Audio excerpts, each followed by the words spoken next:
Assalamualaikum warahmatullahi wabarakatuh. Eh, Kita mulai kuliah pemrograman jaringan dan piranti bergerak. Nah, ini ada kata jaringan di sini, piranti bergerak itu semua merujuk ke piranti komputer. Mungkin kalau kita bicara tentang komputer itu bisa macam-macam pemikirannya. Mungkin ada komputer yang desktop yang besar taruh di meja, atau komputer laptop yang bisa dilipat dibawa kemana-mana, atau mungkin kalau dalam konteks kuliah kita itu sembarang piranti yang di dalamnya ada prosesor dan tempat penyimpanan data dan bisa melakukan pengolahan, itu kita sebut sebagai komputer.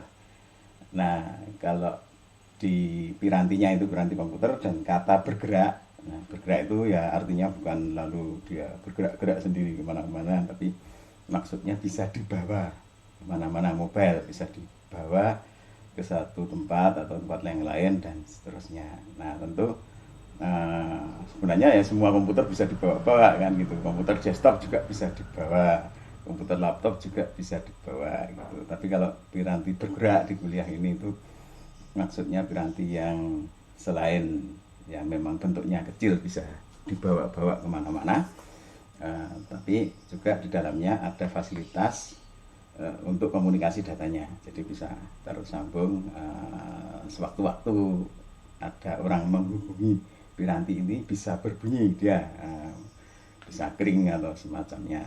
Jadi bisa bergerak di situ. Nah, tentu kita akan bicara macam-macam. Kemudian ada istilah jaringan. Jaringan di sini juga jaringan komputer. Jadi pirantinya piranti komputer, jaringannya juga jaringan komputer. Kalau kita bicara jaringan komputer, itu adalah fasilitas untuk copy data dari satu piranti ya, komputer ke komputer lain. Ini fasilitas copy data, tapi tidak menggunakan media penyimpan data. Ya, seperti ini ya. Jadi ini media penyimpan data.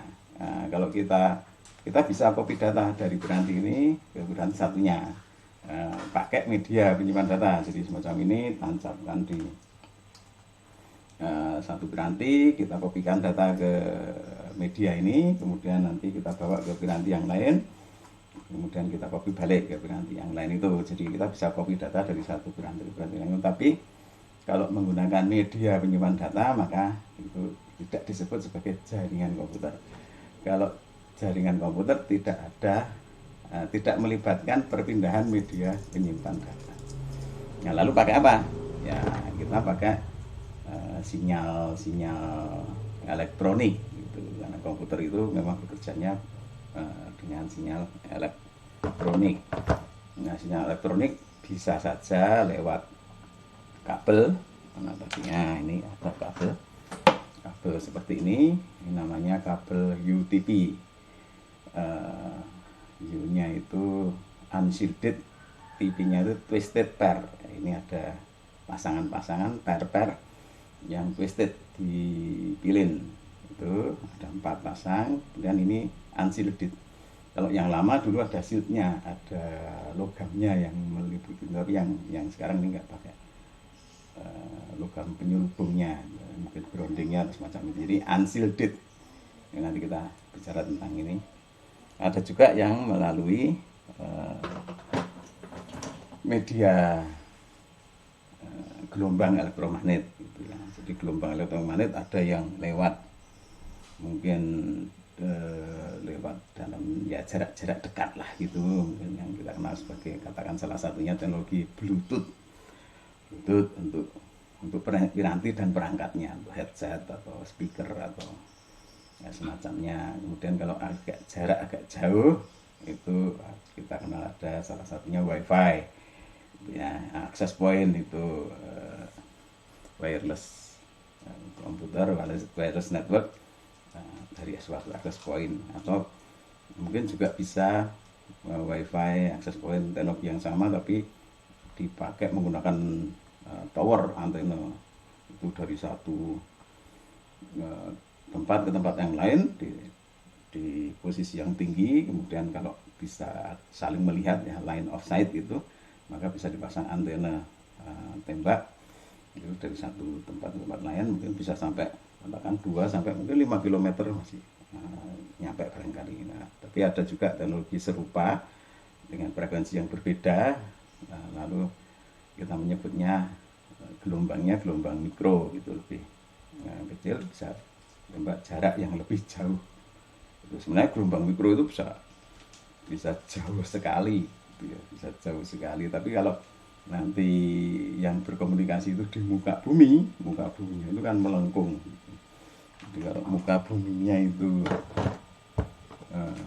melengkung, muka bumi melengkung seperti ini ada antena di sini, ada antena di sini, ya ini tidak bisa mengirimkan sinyalnya karena tidak saling melihat. Jadi masih bisa jauh tapi ya tetap terbatas. Ini masih bisa asal ujung saling melihat, itu tidak ada penghalang. Nah, lalu dipikirkan untuk yang jauh ini ya pakai satelit, gitu ya. Jadi ini direlay pakai lewat satelit yang bisa lebih jauh lagi. Untuk satu satelit ya cukup kalau yang berkomunikasi di belahan bumi yang berbeda. Ini dengan satu satelit, satelitnya dua gitu ya, mungkin bisa, tapi barangkali lalu satelitnya ada 2 atau 3, kemudian direlay lewat stasiun bumi dan seterusnya.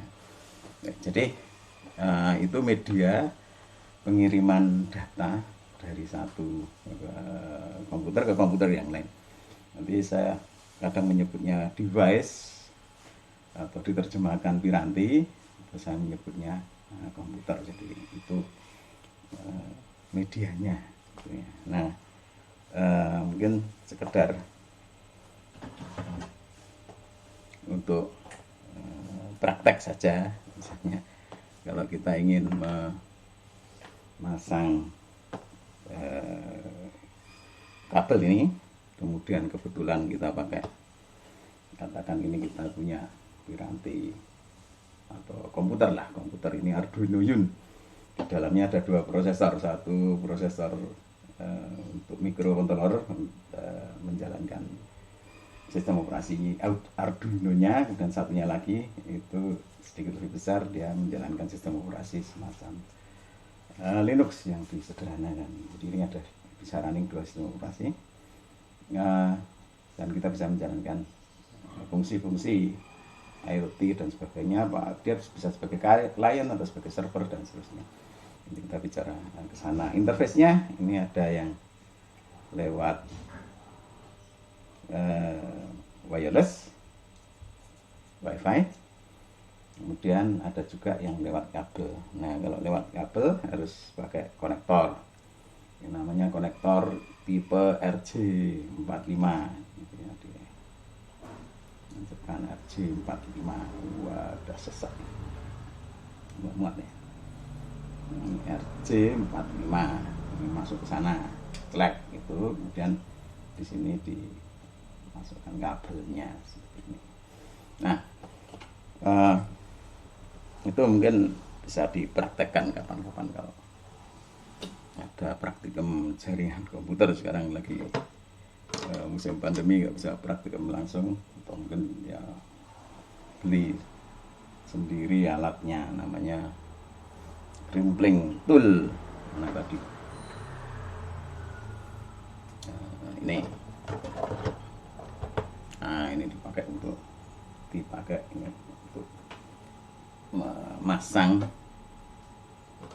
konektor, ujung konektor ke kabel. Ini mungkin pertama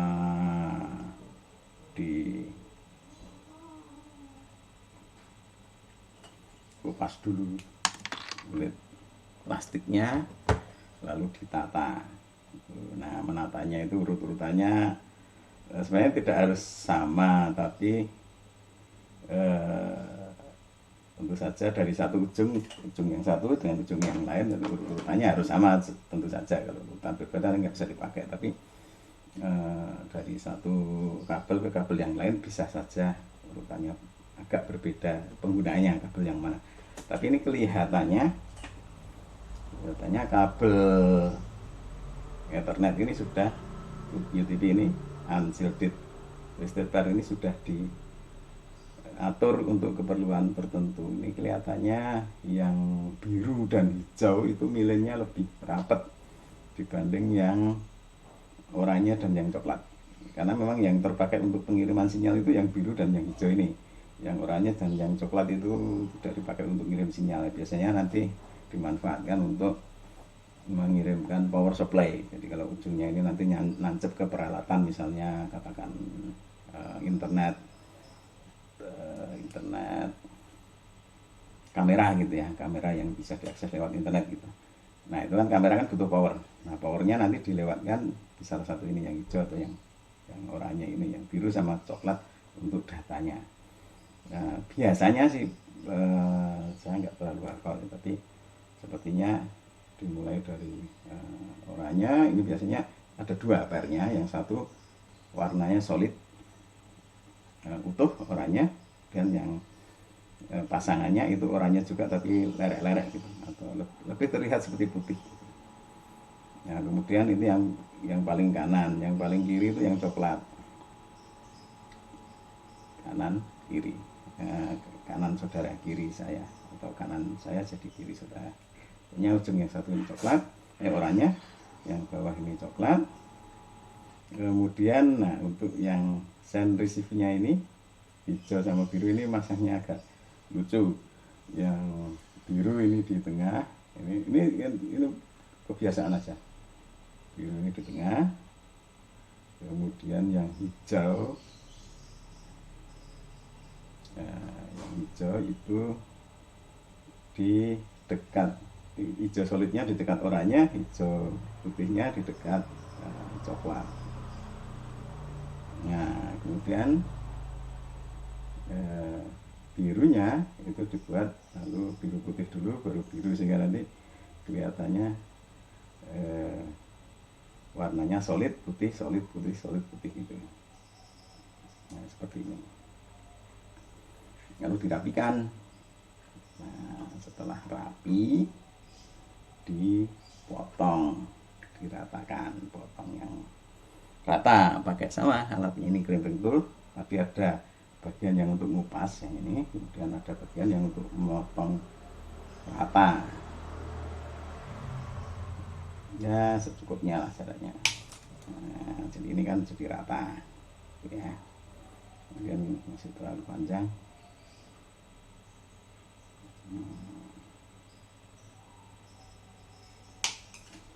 Ya diratakan, jadi tadi oranye putih, kemudian hijau, lalu biru putih, biru, hijau putih, coklat putih. Kemudian ini konektornya dipasang, ditekan sampai nanti ujung logamnya itu kelihatan nempel di konektor ini, tidak nempel lebih ke dalam dengan ujung sana. Nah kemudian ini dijepit. Nah ini dijepit. Nah ya.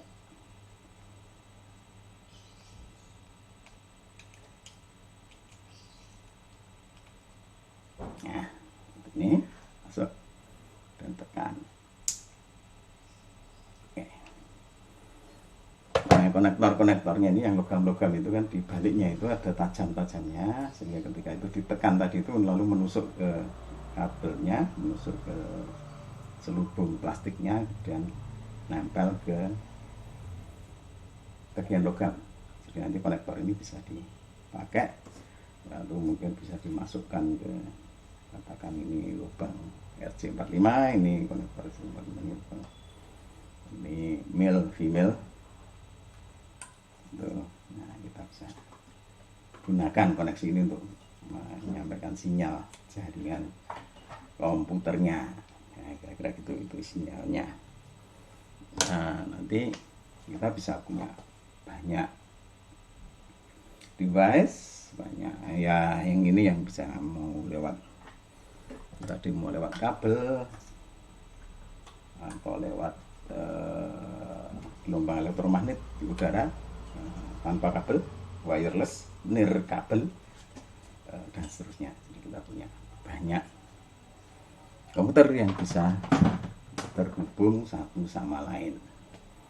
Nah, kira-kira itu. Nah, komputernya bisa bermacam-macam, bisa satu komputer difungsikan sebagai server, bisa komputer lain difungsikan sebagai klien. Apa bedanya antara server dan klien, nanti kita bisa diskusikan lebih lanjut. Yang server itu biasanya ada program yang standby itu, dan yang klien nanti sewaktu-waktu kalau dia membutuhkan koneksi dia menghubungi server. Nah, kemudian terjadi komunikasi. Nah, tata cara menghubungi, tata cara mengirimkan sinyal itu disebut protokol jaringan komputer. Ini ada di kuliah tersendiri ya, kuliah jaringan komputer ya. Tapi ini untuk pengantarnya saja supaya kita punya persamaan pemahaman. Nah, di protokol jaringan komputer itu pembuatannya itu berlapis-lapis gitu. Tentu lapis yang paling dasar ya lapis yang di hardware tadi. Bagaimana cara kita mengirimkan sinyal, ya, bagaimana cara kita menyetrumkan sinyal ke kabelnya ini. Nyetrumkannya bagaimana? Jadi di ujungnya di dalam sini mungkin ada chip yang nanti mengatur sinyalnya itu kapan dihidupkan, kapan dimatikan, bergantian, dan kombinasinya itu bisa mewakili suatu data yang terkirim. Nah, itu di hardware, di fisiknya, di kabelnya, ataupun mungkin di antenanya, ya bagian dari modul komputer yang terkait dengan antena pengirim sinyal wirelessnya, non kabelnya, atau sinyal yang lewat kabel. Nah, itu kadang orang menyebutnya sebagai controller dari hardware-nya, atau kadang orang menyebutnya driver. Nah, kadang juga kata controller atau driver itu merujuk ke bagian dari program komputernya yang mengatur itu. Bagian program komputernya yang mengatur itu. Jadi itu bagian bawah, bagian layer sinyalnya. Kalau sinyal sudah lewat, nanti ada modul pemrograman lain yang memanfaatkan pengiriman dan penerimaan sinyal itu. Kemudian kalau sudah ada modul yang bisa mengirim dan menerima sinyal, maka ada modul lain yang bisa memanfaatkan layanan pengiriman sinyal itu untuk kemudian juga mengatur kemana sinyal itu dikirim. Jadi karena di dalam jaringan komputer kan bisa ada banyak komputer terhubung, komputer 1, komputer 2, komputer 3, komputer 4, lalu ada pengiriman, lalu kita kan harus milih gitu, mengirimnya kemana. Nah, di dalam pemilihan sinyal itu nanti ada banyak tata cara yang bisa kita pakai. Salah satunya yang paling populer itu adalah menggunakan protokol atau tata cara pengiriman ala internet protokol IP, itu internet protokol disingkat IP. Nah, di internet protokol IP itu sendiri juga ada macam-macam urusannya. Salah satu yang mereka urus adalah memberi identitas ke masing-masing komputer, dinomori 1, 2, 3, 4, 5 dan seterusnya. Nah, identitas komputer di internet protokol itu untuk yang versi 4, saya nggak tahu versi 1, 2, 3 mungkin versi eksperimental ya. Yang versi 4 yang banyak dipakai sekarang itu identitas komputernya itu menggunakan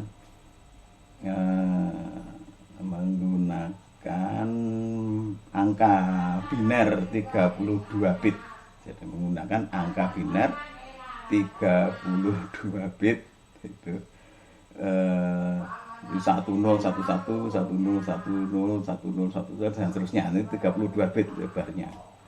Nah, biasanya kita yang melakukan programming itu membacanya atau mengirimkannya itu tidak dalam binary digitnya, bitnya, tapi kita membacanya di versi angka desimalnya. Jadi yang 32 bit itu dibagi 4 bagian masing-masing 8 bit.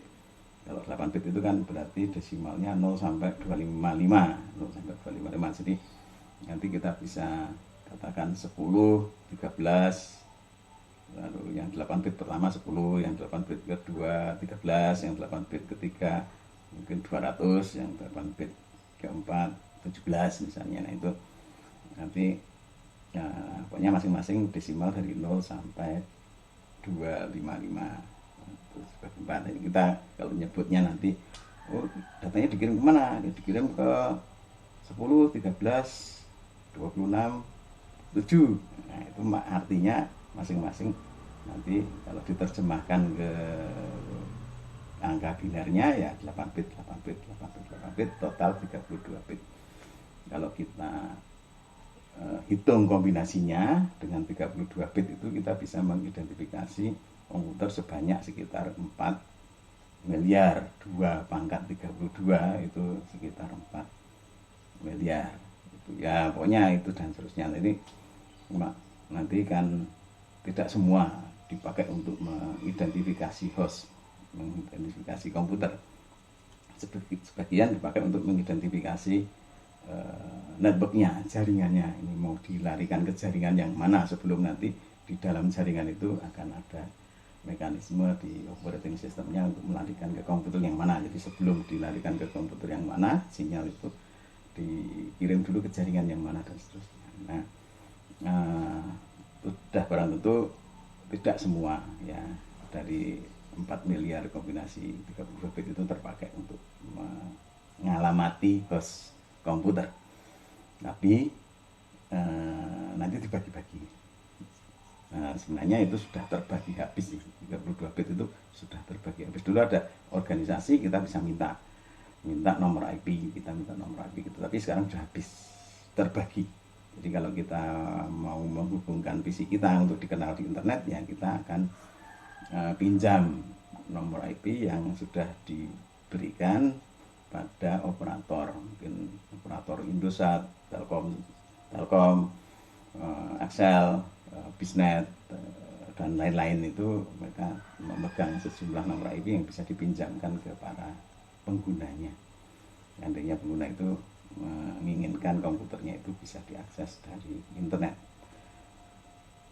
Baik, saya kira itu dulu pengantar dari pemrograman jaringan dan piranti bergerak. Nanti di kuliah berikutnya kita akan melihat detailnya bagaimana data itu dikirimkan dari satu PC atau dari satu komputer ke komputer yang lain.